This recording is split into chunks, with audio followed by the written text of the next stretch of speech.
할렐루야. 오늘도 부어주시는 하나님의 은혜와 축복이 말씀을 사모하고 그 말씀에 순종하며 말씀에 따라 살기를 고백하는 우리 모두에게 함께 하시기를 주님의 이름으로 축복합니다. 오늘은 빌립보서 4장 4절에 있는 말씀입니다. 주 안에서 항상 기뻐하라. 내가 다시 말하노니 기뻐하라. 아멘. 걱정과 근심 때문에 요즘 좀 멍하게 지냈습니다. 그런데 예배를 준비하면서 항상 기뻐하라 라는 말씀이 마음판에 새겨집니다. 세상에 항상 기뻐할 수 있는 일이 뭐가 있을까요? 지금 내 앞에 있는 산적한 문제들, 이것들도 해결할 방법이 없는데 어떻게 기뻐할까? 이런 생각을 하던 중에 이스라엘 백성들이 생각이 났습니다. 노예에서 해방된다면 정말 기쁘겠지? 정말 하나님의 은혜로 노예에서 해방되던 날 이스라엘 백성들이 얼마나 기뻤을까요? 기쁨 가득 약속의 땅으로 가던 이스라엘 백성들, 막상 홍해 앞에 선 이스라엘 백성들은 그 기쁨을 다 잊어버리고 맙니다.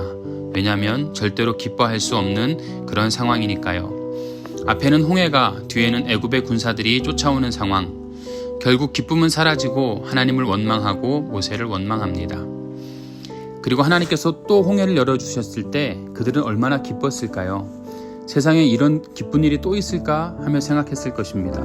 그런데 곧 마실 물이 없으니까 또 원망합니다. 하나님께서 쓴 물을 또 다시 단물로 만들어 주십니다. 이때 이스라엘 백성들은 또 얼마나 저들의 삶 가운데 기뻤을까요?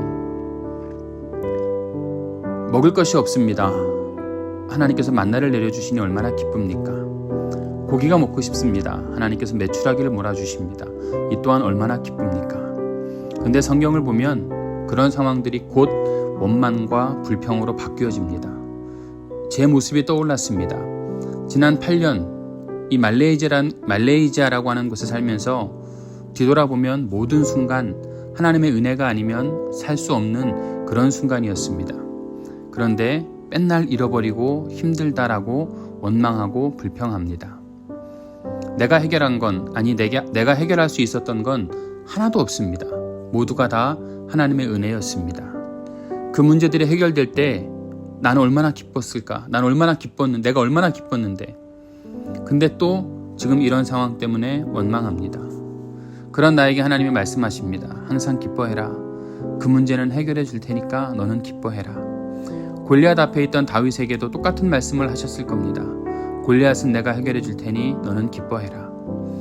미디안 앞에 있던 기드온에게도 똑같은 말씀을 주셨을 거예요. 미디안은 내가 해결할 테니 너는 기뻐해라. 엘리야에게도, 바울에게도, 그리고 오늘 나에게도, 아니 이 땅을 살아가는 모든 그리스도인들에게도 하나님은 똑같이 말씀하십니다. 항상 기뻐해라. 내 상황, 내 문제 앞에 좌절하지 말고 항상 기뻐해라. 나의 길을 여시고 해결해 주실 주님을 신뢰합니다.